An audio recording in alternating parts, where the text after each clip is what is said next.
Pagi di desa Isorejo selalu lahir dari kesunyian. Kabut tipis menggantung di atas hamparan kebun tebu, seperti selimut yang belum sepenuhnya disingkap oleh matahari. Daun-daun tebu bergesekan pelan, menciptakan suara yang panjang seperti doa yang diulang-ulang oleh alam tanpa lelah. Di salah satu sudut desa itu, berdiri sebuah rumah sederhana berdinding papan, atap senyap berkarat di beberapa bagian. Ketika hujan turun, suaranya seperti ribuan ketukan kecil yang tak pernah berhenti.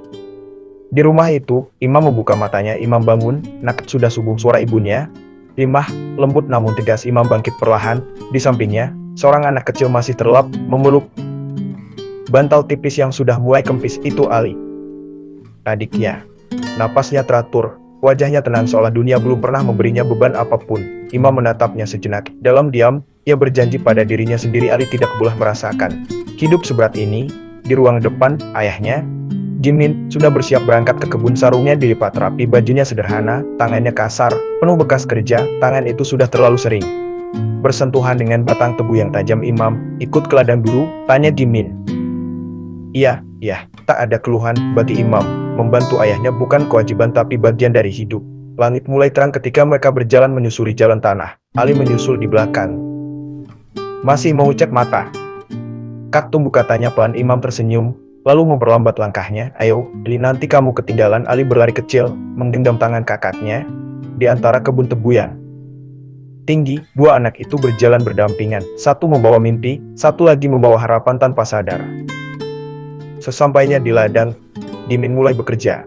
Suara tebasan kesekan daun, dan napas yang berat. Imam membantu sebisanya, mengikat, mengumpulkan, membersihkan. Ali duduk di pematang, memainkan tanah dengan tangannya.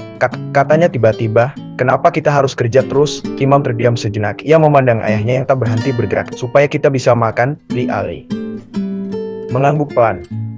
Lalu bertanya lagi, dengan polos, kalau kita sekolah tinggi, kita nggak caper kayak ayah? Pertanyaan itu sederhana, tapi menghantam hati Imam. Ia menatap langit, lalu berkata pelan, iya. Makanya kakak mau sekolah setinggi mungkin. Ali tersenyum lebar. Aku juga mau. Di perjalanan pulang, Imam menatap hamparan tebu yang luas. Ia bukan anak kota, ia bukan anak orang berada, tapi di dalam dadanya, ada sesuatu yang tak kalah besar mimpi. Ia ingin kuliah, ia ingin menjadi orang berilmu, ia ingin mengubah nasib keluarganya. Dan yang paling penting, ia ingin Ali tidak perlu bertanya lagi kenapa hidup harus seberat ini. Di bawah langit Isorejo yang luas, seorang anak sedang mulai menatap masa depan. Sepeda tua dan dua harapan. Dua pagi berikutnya, suara roda sepeda berderit memecah jalan sunyi desa itu. Sepeda Imam catnya pudar, rantainya sering berbunyi, sadelnya sedikit robek, tapi sepeda itu tetap setia mengantar Imam menuju sekolah yang jaraknya tidak dekat. Di belakangnya, Ali duduk menyamping, memegang erat baju kakaknya. Kak, jangan ngebut, kata Ali. Imam tertawa kecil. Kau pelan terus, kita telat. Angin pagi menyapu wajah mereka. Jalan tanah yang berdebu membuat perjalanan terasa panjang. Dari arah berlawanan, beberapa siswa melintas dengan motor. Imam masih pakai sepeda, teriak salah satu dari mereka. Tawa terdengar. Ali menunduk. Imam tetap mengayuh. Ia tidak menjawab. Namun kali ini bukan karena malu, melainkan karena ia memilih tidak berhenti. Sesampainya di sekolah, Imam mengantar Ali ke sekolah dasar di dekatnya. Belajar yang rajin, ya, kata Imam. Ali mengangguk semangat. Nanti aku mau jadi kayak kakak. Imam tersenyum. Namun dalam hatinya, ia berkata jangan seperti kakak. Jadilah lebih baik dari kakak. Imam tersenyum. Namun dalam hatinya, ia berkata jangan seperti kakak. Jadilah lebih baik dari kakak. Di kelas, Imam duduk di bangku depan. Ia memperhatikan pelajaran dengan sungguh-sungguh. Bukan karena ia paling pintar, tapi karena ia takut tertinggal. Pak Hasan, guru agama, bertanya, siapa yang ingin kuliah? Beberapa tangan terangkat. Imam mengangkat tangannya paling tinggi. Apa cita-citamu, Imam? Saya ingin jadi dosen, Pak, dan membangun desa saya. Kelas hening. Beberapa siswa tersenyum kecil, tapi Imam tidak peduli karena di dalam kepalanya, yang ia bayangkan bukan tawa mereka, melainkan wajah Ali. Sore hari, Imam menjemput Ali. Apa yang kamu pelajari hari ini? Tanya Imam. Ali tersenyum lebar. Aku belajar nulis namaku. Tulis apa? Ali. Imam tertawa. Halaman sederhana itu terasa begitu berharga. Di jalan pulang, mereka kembali menaiki sepeda tua. Namun kali ini, sepeda itu tidak hanya membawa dua tubuh kecil, ia membawa dua harapan. Malam di Isorejo selalu lebih sunyi dari siang. Lampu-lampu rumah tidak banyak. Jalanan gelap, hanya suara jangkrik dan angin yang menemani waktu. Di dalam rumah, listrik kembali padam. Limah menyalakan lampu minyak. Cahaya kecil itu menerangi ruangan dengan hangat meski redup. Imam duduk belajar. Di sampingnya, Ali mencoba menulis di buku tulisnya. Ali, benar. Enggak, Kak, Imam tersenyum. Benar, Li pintar. Ali tersenyum bangga lalu bertanya lagi, Kak, nanti kalau aku besar aku bisa sekolah tinggi juga? Pertanyaan itu kembali datang. Namun kali ini lebih dalam. Imam menatap adiknya, melihat mata kecil yang penuh harapan. Ia tidak ingin menjawab setengah hati. Ya, Li, katanya pelan, kakak janji. Ali tersenyum. Lalu kembali menulis, seolah janji itu sudah cukup untuk membuatnya tenang. Di sudut ruangan, Jimin memijat tangannya yang lelah. Limah menjahit dengan sabar. Rumah itu kecil, penghuninya sederhana, tapi malam itu ada sesuatu yang besar tumbuh di dalamnya. Janji. Imam membuka bukunya. Namun pikirannya tidak hanya pada pelajaran. Ia mulai menyadari satu halaman. Ia bukan lagi hanya anak yang bermimpi. Ia adalah kakak, ia adalah harapan, dan di pundaknya ada masa depan orang lain. Sebelum tidur, Imam menatap langit dari celah dinding rumah. Bintang-bintang terlihat jauh tapi tidak mustahil untuk dicapai. Ia menutup mata, dan dalam diam, ia berdoa, ya Allah kuatkan aku, bukan hanya untuk diriku tapi untuk adikku. Angin malam berhembus pelan di antara kebun tebu yang luas. Sebuah janji telah ditanam, dan janji itu akan tumbuh bersama waktu. Pagi itu tidak seperti biasanya. Kabut di desa Isurejo terasa lebih tebal, udara lebih dingin. Bahkan suara daun tebu yang berdesakan pun terdengar lebih pelan, seolah alam ikut menahan napas. Imam duduk di depan rumah, menatap tanah yang masih basah oleh embun. Di sampingnya, Ali bermain dengan ranting kecil, menggambar garis-garis tak beraturan di tanah. Kak, ini rumah kita, kata Ali, sambil menunjuk gambar sederhananya. Imam tersenyum tipis. Ya, nanti kita buat yang lebih bagus. Ya, Ali mengangguk penuh keyakinan. Yang ada lampunya banyak. Imam tidak langsung menjawab. Ia tahu, bagi Ali, lampu adalah kemewahan. Bagi mereka, listrik yang sering padam sudah menjadi halaman biasa. Di dalam rumah, suara batuk kecil ayahnya terdengar. Jimin keluar sambil memegang dadanya sebentar, lalu duduk perlahan. Ya, Imam mendekat. Ayah tidak apa-apa. Jimin mengangguk. Hanya capek. Jawaban yang terlalu sering diucapkan. Jawaban yang mulai membuat Imam khawatir. Sarapan pagi sederhana sudah tersaji. Nasi hangat, sambal, dan sedikit ikan asin. Mereka makan dalam diam sampai akhirnya Imam memberanikan diri. Ayah. Jimin menoleh. Imam ingin suatu hari bisa sekolah tinggi. Bukan hanya untuk Imam tapi supaya Ali juga bisa. Ali yang mendengar langsung tersenyum. Aku mau ikut, kakak. Limah tersenyum kecil, tapi matanya menyimpan kekhawatiran. Jimin tidak langsung menjawab. Ia memandang kedua anaknya bergantian lalu berkata pelan, Imam, hidup kita memang tidak mudah, tapi kalau kamu punya tujuan yang baik, jangan berhenti. Ia berhenti sejenak. Tapi ingat, kamu sekarang bukan sendiri. Imam mengangguk. Ia mengerti maksudnya. Di pundaknya bukan hanya mimpi tapi juga masa depan Ali. Pagi itu, di antara nasi sederhana dan udara dingin desa, sebuah percakapan kecil terjadi, namun di dalamnya tersimpan arah hidup seorang anak. Hari-hari setelah itu terasa lebih berat. Jimin mulai pulang lebih larut dari biasanya. Tubuhnya lebih lelah, langkahnya lebih lambat. Namun ia tidak pernah mengeluh. Sore itu, Imam dan Ali menyusul ke ladang. Matahari hampir tenggelam, warna jingga menyapu kebun tebu yang luas. Di tengah ladang, Jimin masih bekerja. Ali berlari kecil. Ayah. Jimin menoleh dan tersenyum. Ali ikut ke sini? Ali mengangguk bangga. Aku mau bantu. Imam tersenyum melihatnya. Namun senyum itu perlahan memudar ketika ia melihat tangan ayahnya. Ada luka, lebih dari sebelumnya. Kulitnya terkelupas, beberapa bagian memerah. Ya, ini kenapa? Tanya Imam. Tidak apa-apa, terkena daun tebu. Jawaban yang sama, tapi kali ini Imam tidak percaya sepenuhnya. Ali mendekat, memegang tangan ayahnya dengan polos. Sakit ya? Jimin tersenyum. Kalau Ali pegang, jadi tidak sakit. Ali tertawa kecil, tapi Imam tidak. Ia justru merasakan sesuatu yang berat di dadanya. Untuk pertama kalinya, ya, benar-benar melihat bahwa hidup ini tidak sekadar sulit, ya mahal. Dibayar dengan tenaga, dibayar dengan luka. Malam itu, Imam membantu membersihkan luka ayahnya. Ali duduk di samping, memperhatikan dengan serius. Kak, nanti kalau aku besar, aku yang kerja ya, biar ayah istirahat. Imam terdiam. Kalimat itu sederhana, tapi terlalu dalam untuk anak sekecil Ali. Imam menatap adiknya, lalu berkata pelan, tidak, Li, kamu sekolah yang tinggi, biar kakak yang kerja. Ali mengangguk seolah percaya sepenuhnya. Lampu minyak menyala, cahayanya kecil, tapi cukup untuk memperlihatkan satu halaman. Ali mulai mengerti, dan Imam mulai memikul lebih banyak. Malam itu lebih sunyi dari biasanya. Angin berhembus pelan di antara kebun tebu. Suaranya seperti bisikan panjang yang mengulang sesuatu yang sama tentang sabar, tentang bertahan. Imam duduk dengan buku terbuka. Namun kali ini, ia tidak sekadar belajar. Ia berpikir tentang masa depan, tentang ayahnya, tentang Ali.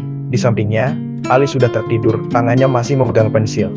Di bukunya tertulis satu kata Ali, tulisannya belum rapi, tapi penuh harapan. Imam menatap tulisan itu lama, lalu ia membuka halaman kosong di bukunya sendiri. ia mulai menulis, bukan tugas sekolah. Bukan karena disuruh, tapi karena ia ingin. Aku ingin suatu hari nanti. Adikku tidak perlu belajar di bawah lampu minyak. Tangannya berhenti. Dadanya terasa sesak. Ia melanjutkan, aku ingin ayahku tidak perlu lagi pulang dengan tangan terluka air. Matanya jatuh, ia tidak menghapusnya. Ia membiarkannya menjadi bagian dari tulisan. Ia sadar satu halaman malam itu kata-kata bukan sekadar tulisan. Ia bisa menjadi doa, ia bisa menjadi janji. Rimah memperhatikan dari kejauhan, ia tidak bertanya. Ia hanya tersenyum pelan. Seorang ibu selalu tahu kapan anaknya sedang tumbuh menjadi lebih kuat. Sebelum tidur, Rimah menutup bukunya. Menatap Ali yang tertidur lapih, pelan ia berbisik, kakak akan jaga kamu Li. Di luar, langit malam tetap luas. Bintang-bintang tetap jauh, tapi di dalam rumah kecil itu, harapan tidak pernah padam, karena ada seorang anak yang mulai memahami bahwa mimpinya bukan lagi miliknya sendiri. Pagi itu datang lebih sunyi dari biasanya. Langit masih pucat ketika Imam sudah duduk di depan rumah. Tangannya memegang sebuah amplop coklat yang telah ia rapikan sejak malam tadi. Di dalamnya ada sesuatu yang tak terlihat oleh mata orang lain. Harapan embun masih menggantung di ujung daun tebu. Angin berhembus pelan, membawa suara yang panjang dan dalam, seperti doa yang tak pernah selesai. Ali keluar dari dalam rumah sambil mengucek mata. Kak, sudah pagi? Tanyanya pelan. Imam tersenyum. Sudah. Ali duduk di sampingnya. Matanya langsung tertuju pada amplop. Itu apa? Kakak. Imam menatap amplop itu sejenak. Ini jalan kakak. Ali mengernyit. Jalan kemana? Imam tersenyum tipis. Ke masa depan. Ali tidak sepenuhnya mengerti, tapi ia mengangguk, seolah percaya saja. Seperti biasa, di dalam rumah, Imam menyiapkan air minum. Gimin sudah bersiap berangkat ke ladang, tapi pagi itu ia belum melangkah. Matanya tertuju pada Imam. Jadi hari ini dikirim? Tanyanya. Ya. Gimin mendekat. Tidak banyak kata, hanya menepuk pundak Imam pelan. Kalau sudah dilepas, jangan ditarik kembali. Dengan keraguan, Imam mengangguk. Kalimat itu sederhana, tapi cukup untuk meneguhkan langkahnya. Perjalanan ke kecamatan terasa lebih panjang dari biasanya. Imam mengayuh sepeda tuanya. Kali ini Ali ikut, duduk di belakang sambil memegang erat baju kakaknya. Jalan tanah yang berdebu terasa berat, bukan karena jalannya, tapi karena isi hati yang sedang dipenuhi banyak kemungkinan. Kak, suara Ali pelan di belakang. Iya. Kalau itu sampai kakak jadi orang hebat. Imam terdiam sejenak, lalu menjawab pelan, kalau Allah izinkan. Ali tersenyum. Kalau kakak jadi orang hebat, aku mau ikut. Imam tersenyum. Kamu tidak ikut, kamu harus lebih hebat dari kakak. Sesampainya di kantor pos kecil di kecamatan, Imam berhenti sejenak di depan pintu. Tangannya menggenggam amplop itu lebih erat. Ia tidak langsung masuk. Ada sesuatu yang menahannya. Bukan rasa takut kalah, tapi rasa sadar setelah ini, semuanya di luar kendalinya. Ia menunduk sebentar. Dalam hati, ia berdoa. Ya Allah, ini bukan hanya tentang lomba, ini tentang harapan kami. Jika ini baik, mudahkan. Jika tidak, kuatkan. Ali menarik bajunya pelan. Kak, ayo masuk. Ke Imam mengangguk. Di dalam suasana sederhana, meja kayu, kursi tua, seorang petugas duduk dengan wajah biasa. Imam menyerahkan amplop itu. Tangannya sempat ragu 1 detik, hanya 1 detik, lalu ia lepaskan. Amplop itu berpindah tangan. Selesai. Tidak ada suara besar, tidak ada tepuk tangan. Hanya satu momen kecil yang mengubah arah hidupnya. Di luar kantor pos, Imam berdiri diam. Angin berhembus lebih kencang, seolah ada sesuatu yang baru saja pergi jauh. Ali menatap kakaknya. Kak, sudah? Imam mengangguk. Sudah. Ali tersenyum lebar. Berarti sekarang tinggal nunggu ya? Imam tersenyum kecil. Ia tinggal menunggu. Namun dalam hatinya, ia tahu menunggu bukan halaman yang mudah. Menunggu adalah ujian. Di perjalanan pulang, mereka melewati kebun tebu yang luas. Daun-daunnya bergoyang pelan. Imam menatapnya lama. Tiba-tiba ia teringat kata-kata ayahnya. Tebu tidak langsung manis, ia harus menunggu waktu. Ia menarik napas panjang. Mungkin mimpiku juga seperti itu, bisiknya malamnya. Imam duduk di bawah lampu minyak. Ali sudah tertidur di sampingnya. Ia membuka buku kecilnya, menulis, hari ini aku melepaskan sesuatu yang berharga. Bukan karena aku yakin akan berhasil, tapi karena aku percaya pada proses. Ya Allah, ajarkan aku menunggu tanpa ragu. Ia menutup buku itu perlahan, menatap Ali, menatap ayahnya yang sedang beristirahat, menatap ibunya yang masih menjahit. Lalu ia sadar amplop itu memang sudah pergi. Tapi harapan masih tinggal di rumah ini, dan akan terus dijaga. Hari-hari setelah amplop itu dikirim terasa berjalan lebih lambat, seolah waktu di desa Isorejo ikut menahan langkahnya. Pagi tetap datang dengan kabut, siang tetap panas di antara kebun tebu. Malam tetap sunyi dengan lampu minyak yang setia menyala. Namun bagi Imam semuanya terasa berbeda. Ada sesuatu yang terus menunggu jawaban setiap kali ia melewati jalan menuju kecamatan.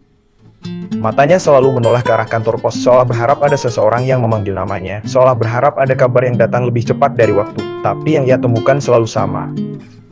Sunyi. Di rumah, Imam tetap menjalani hari seperti biasa. Pagi membantu ayahnya ke ladang. siang ke sekolah, sore menjemput Ali, malam belajar di bawah lampu minyak. Namun di sela semua itu, pikirannya sering pergi. Kak, suara Ali membuarkan lamunannya. Apa? Li, kakak lagi mikirin itu ya? Imam tersenyum kecil. Yang mana? Ali menunjuk ke arah kepala kakaknya itu yang dikirim. Imam tertawa pelan. Ya, sedikit. Ali mendekat. Kalau belum ada kabar berarti masih dijalankan, kakak. Imam terdiam. Kalimat itu sederhana tapi menenangkan. Ya, mungkin masih di jalan. Ali mengangguk puas, seolah semua masalah bisa selesai dengan satu jawaban itu. Sore hari di ladang, Jimin bekerja seperti biasa, namun kali ini Imam memperhatikan lebih sering. Ayahnya semakin mudah lelah. Beberapa kali ia berhenti, menarik napas panjang, lalu kembali bekerja. Ya, istirahat dulu, kata Imam. Jimin menggeleng. Nanti saja. Namun Imam tahu nanti sering berarti dipaksakan. Di pematang sawah, Ali duduk sambil menggambar lagi dengan ranting kecil. Kakak, katanya tiba-tiba, kalau nanti kakak menang kita pindah rumah ya. Imam tersenyum. Kenapa mau pindah? Biar ayah Anda cepat terus. Kalimat itu membuat Imam terdiam. Angin sore berhembus pelan, daun tebu bergesekan panjang, seolah ikut merasakan apa yang ia rasakan. Malam datang, lampu minyak kembali menyala. Imam membuka bukunya, mencoba membaca, namun huruf-huruf itu terasa tidak masuk. Pikirannya melayang. Bagaimana kalau gagal? Bagaimana kalau tulisannya tidak cukup baik? Bagaimana kalau semua ini sia-sia? Ia menutup buku itu perlahan, menunduk untuk pertama kalinya sejak amplop itu dikirim. Keraguan datang. Dia bangkit, mengambil air wudhu, lalu berdiri dalam sholat. Di tengah keheningan malam, sujudnya terasa lebih lama, lebih dalam, lebih jujur. Ya Allah, bisiknya dalam hati. Aku takut tapi aku juga berharap. Jika ini baik, dekatkan. Jika tidak, kuatkan aku menerimanya. Air mata jatuh, namun kali ini bukan karena sedih, tapi karena ia sedang belajar berserah. Selesai sholat, ia kembali duduk. Ali sudah tertidur, wajahnya tenang, seolah tidak ada beban apapun di dunia ini. Imam menatapnya lama lalu berbisik pelan, kalau kakak gagal, kakak harus tetap kuat untuk kamu. Hari berganti hari. Belum ada kabar, namun ada sesuatu yang perlahan berubah dalam diri Imam. Ia mulai mengerti menunggu bukan tentang diam tanpa arah. Menunggu adalah tentang tetap berjalan meski belum tahu hasilnya. Di suatu pagi, ketika matahari mulai naik dan kabut perlahan hilang, Imam berdiri di depan rumah menatap langit. Langit itu luas, tidak pernah benar-benar rendah, tapi juga tidak mustahil untuk dijangkau. Ia menarik napas panjang lalu berkata pelan, aku tidak tahu hasilnya, tapi aku tidak akan berhenti di sini. Di belakangnya, suara kecil memanggil, Kak, ayo berangkat. Ali berlari kecil membawa tasnya. Imam tersenyum. Ia mengayuh sepeda tuannya lagi. Kali ini bukan hanya membawa harapan, tapi juga membawa keteguhan. Pagi itu langit tampak lebih cerah dari biasanya. Kabut cepat menghilang. Matahari naik perlahan, menyinari hamparan kebun tebu di desa Isorejo dengan warna keemasan. Namun di dalam hati Imam ada kegelisahan yang sulit dijelaskan. Sudah hampir 2 minggu sejak amplop itu ia kirim, terlalu lama untuk sebuah penantian. Di sekolah, suasana berbeda. Beberapa siswa terlihat berkumpul di depan papan pengumuman. Suara mereka bercampur, ada yang tertawa, ada yang memanggil nama temannya. Imam yang baru saja memarkir sepeda tuanya berdiri sejenak, hatinya berdebar. Dia tahu, hari ini, mungkin hari itu. Langkahnya pelan, tidak tergesa, seolah ia ingin menunda kenyataan beberapa detik lebih lama. Ketika ia mendekat, tulisan di papan itu mulai terlihat, pengumuman hasil lomba menulis tingkat provinsi. Dadanya semakin sesak, matanya mulai mencari. Satu persatu nama ia baca. Baris pertama, bukan. Baris kedua, masih bukan. Baris ketiga, tetap tidak ada. Tangannya mulai dingin. Ia membaca lagi dari awal, lebih pelan. Temukan lebih banyak buku-buku dramat, lebih teliti. Namun hasilnya sama, namanya tidak ada. Suara di sekitar tetap ramai, ada. Ia bersorak kecil, ada yang bertepuk tangan, ada yang memanggil temannya dengan bangga. Tapi bagi Imam, semua suara itu mendadak menjauh, seperti tenggelam. Yang tersisa hanya satu halaman. Hening, ia berdiri di depan papan itu beberapa detik lebih lama, seolah berharap namanya muncul tiba-tiba. Seolah berharap ia hanya salah membaca. Namun tidak, kenyataan tidak berubah. Imam mundur perlahan, tidak ada air mata, tidak ada ekspresi berlebihan, hanya napas yang terasa lebih berat, dan dada yang terasa kosong. Sepanjang pelajaran hari itu, ia tidak benar-benar mendengar apapun. Kata-kata guru seperti lewat begitu saja. Pikirannya kembali ke satu titik, aku gagal. Sore hari, ia menjemput Ali seperti biasa. Ali berlari kecil menghampirinya. Kak. Imam tersenyum, berusaha terlihat seperti biasa. Bagaimana sekolahnya? Seru? Jawab Ali semangat. Kak, hasilnya gimana? Langkah Imam terhenti sejenak, hanya 1 detik. Temukan lebih banyak komputer dan elektronik, anime dan manga, buku dan sastra. Lalu ia berjalan lagi. Belum rezeki, Ali terdiam. Ia tidak langsung bertanya lagi, seperti mencoba memahami dengan caranya sendiri. Di tengah perjalanan pulang, Ali tiba-tiba berkata pelan, Kak, kalau belum menang berarti belum selesai, kan? Imam menoleh. Kok begitu? Ali mengangkat Bahu kecilnya, kan kakak bilang kalau belajar itu terus. Imam terdiam lalu tersenyum kecil untuk pertama kalinya sejak pagi ia. Selesai malam itu, Imam duduk di bawah lampu minyak. Buku di depannya terbuka, tapi kali ini, ia tidak langsung membaca. Ia hanya diam, menatap kosong. Di sudut ruangan, ayahnya beristirahat, ibunya masih menjahit. Semua berjalan seperti biasa. Hanya satu yang berbeda, hati Imam. Ia membuka buku kecilnya. Tangannya sempat ragu. Lalu ia menulis, hari ini aku belajar bahwa usaha tidak selalu berakhir dengan kemenangan, tapi mungkin kegagalan adalah cara Allah mengajarkanku untuk lebih kuat. Tinta sedikit bergetar. Namun ia melanjutkan, aku sedih, tapi aku tidak boleh berhenti karena di belakangku ada yang harus aku jaga. Matanya menoleh ke arah Ali, adiknya sudah tertidur, wajahnya tetap tenang. Seolah tidak ada yang berubah. Imam menutup bukunya, menarik napas panjang lalu berbisik pelan, ya Allah, jika ini bukan jalanku, tunjukkan jalan yang lain, tapi jangan biarkan aku menyerah. Di luar, angin malam berhembus pelan, daun tebu bergesekan seperti biasanya. Tidak ada yang berubah di desa itu, namun di dalam diri Imam sesuatu telah tumbuh. Bukan kemenangan, bukan kebanggaan, tapi sesuatu yang lebih kuat, ketabahan. Malam turun perlahan di desa Sorejo, langit gelap tanpa banyak bintang, angin berembus pelan melewati kebun tebu, membawa suara yang panjang seperti sesuatu yang ingin diucapkan, tapi tertahan. Di dalam rumah kecil itu, lampu minyak kembali menyala, cahayanya redup, seperti hati Imam malam ini. Ia duduk di sudut ruangan dengan buku terbuka di depannya. Namun matanya tidak benar-benar membaca. Huruf-huruf itu hanya lewat, tanpa makna. Pikirannya masih tertahan di satu tempat di papan pengumuman pagi tadi, namanya yang tidak ada. Imam menarik napas panjang pelan, berusaha menenangkan dirinya sendiri. Di sudut lain, Imam masih menjahit. Jarumnya bergerak perlahan, teratur, seolah tidak pernah lelah. Dingin berbaring, tubuhnya terlihat lebih letih dari biasanya. Dan alih-alih tertidur di dekat Imam, tangannya masih menggenggam buku tulis kecilnya. Imam menatap adiknya lama. Wajah itu begitu tenang, begitu polos, seolah dunia tidak pernah menyimpan kesulitan. Imam tersenyum kecil. Namun senyum itu tidak bertahan lama. Perlahan, ia menunduk, tangannya mengepal di atas buku. Dadanya terasa penuh, terlalu penuh, dan akhirnya air mata itu jatuh satu tetes lalu satu lagi tanpa suara. Ia tidak menangis keras, tidak terisak, ia hanya membiarkannya keluar, diam-diam seperti seseorang yang sudah terlalu terbiasa menyimpan semuanya sendiri. Kenapa? Bisiknya pelan, bukan menyalahkan, hanya bertanya, kenapa rasanya sesakit ini? Kenapa usaha belum cukup? Namun tak ada jawaban, hanya suara angin. Dari luar, Imam mengusap wajahnya cepat. Ia tidak ingin ada yang melihat, ia tidak ingin ibu khawatir, ia tidak ingin ayah merasa bersalah, ia tidak ingin Ali kehilangan semangat, ia harus kuat. Ia harus terlihat kuat. Ia berdiri perlahan keluar dari rumah. Malam terasa dingin, langit gelap terbentang luas di atasnya. Ia berjalan beberapa langkah ke depan rumah, lalu duduk di tanah. Menatap ke atas, ya Allah, suaranya sangat pelan. Aku tidak menangis karena kalah, aku hanya takut tidak cukup baik. Angin berhembus lebih kencang, daun tebu berdesakan panjang. Seolah mendengar, ia menutup wajahnya dengan kedua tangan. Air mata itu kembali jatuh, namun kali ini lebih jujur, lebih dalam. Beberapa saat kemudian ia mendengar langkah kecil.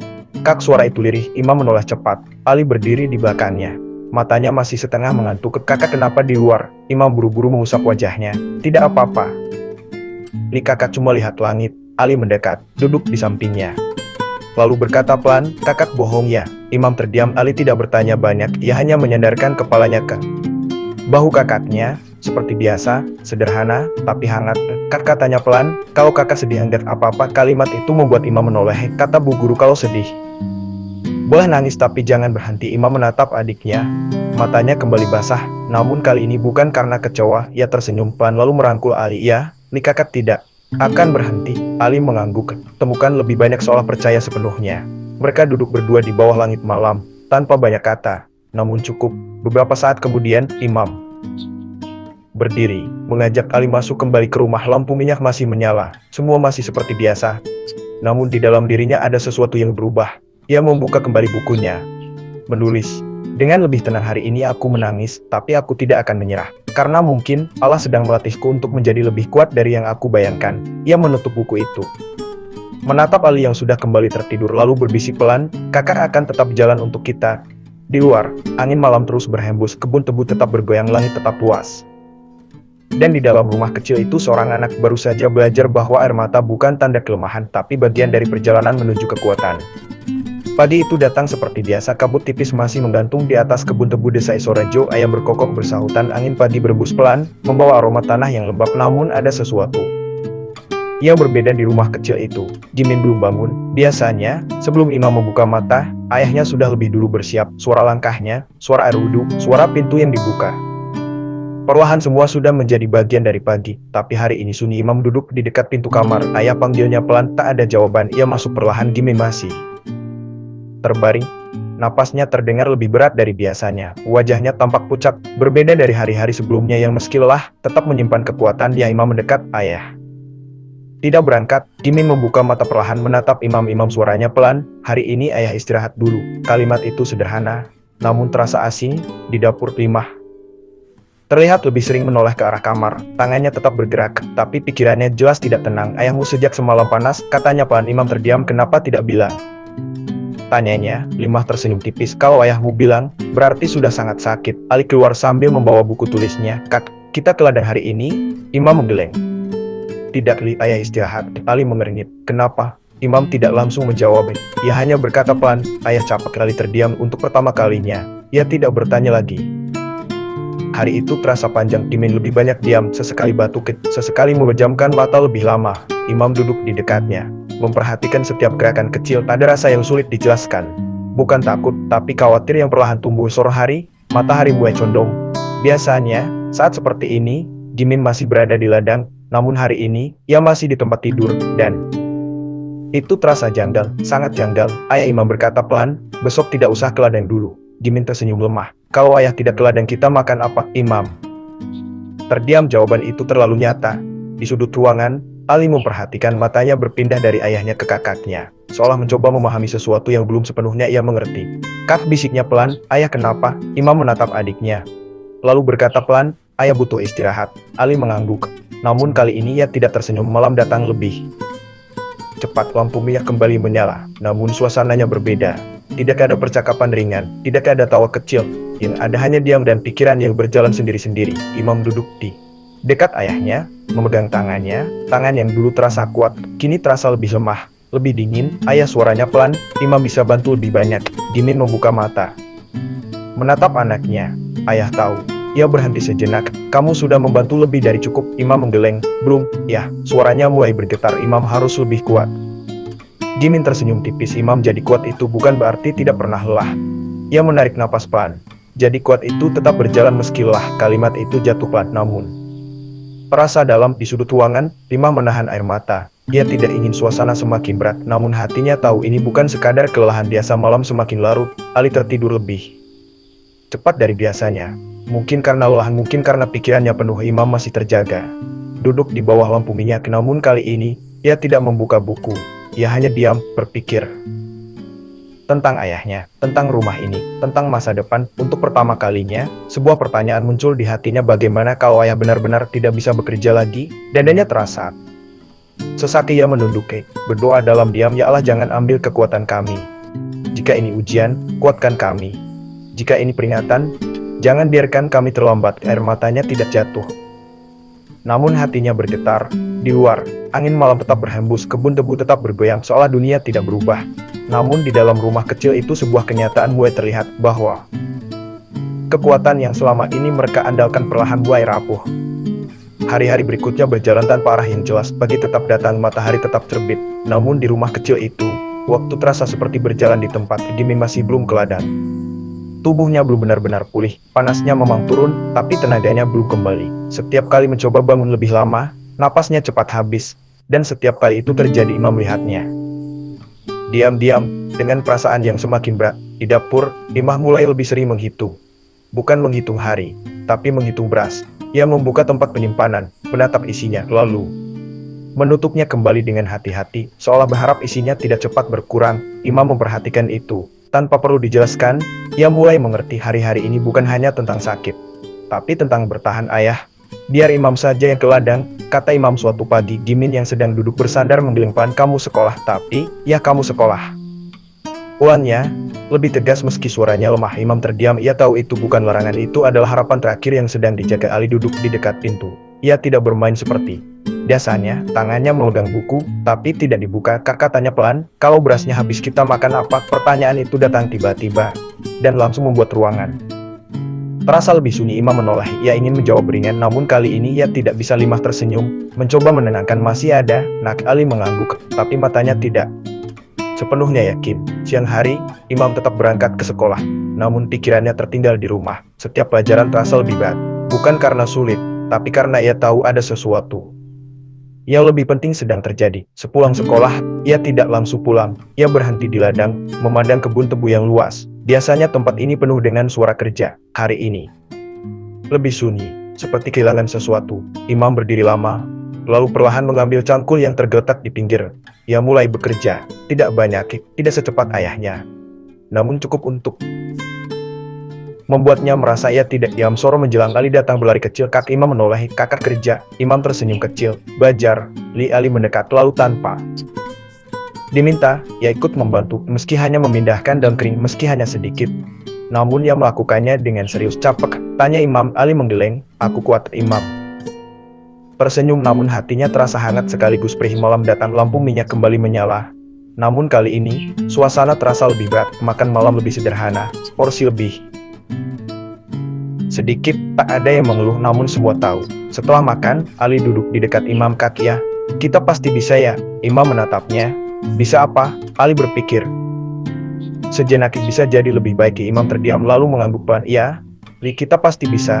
Kali ini bukan sekadar jawaban itu adalah teka. Di malam semakin larut, Gimin tertidur lebih cepat. Limah masih terjaga, tapi lebih diam dari biasanya. Imam duduk sendiri, membuka buku kecilnya. Namun kali ini ia tidak langsung menulis. Ia menatap halaman kosong itu lama, seolah tidak tahu harus mulai dari mana. Akhirnya ia menulis, hari ini aku belajar bahwa hidup tidak selalu memberi kepastian, tapi mungkin disitulah kita belajar percaya. Tangannya berhenti. Ia menatap ke arah ayahnya, lalu ke arah Ali. Aku tidak boleh menunggu keadaan berubah. Aku harus menjadi orang yang mengubah keadaan. Tinta itu terasa lebih berat dari biasanya, karena kali ini itu bukan sekadar tulisan, itu keputusan. Di luar, angin malam berhembus pelan. Kebun tebu tetap bergoyang, seolah berkata bertahanlah. Dan di dalam rumah kecil itu, di tengah hari-hari tanpa kepastian, seorang anak mulai belajar menjadi penopang. Bukan karena siap, tapi karena keadaan tidak memberinya pilihan.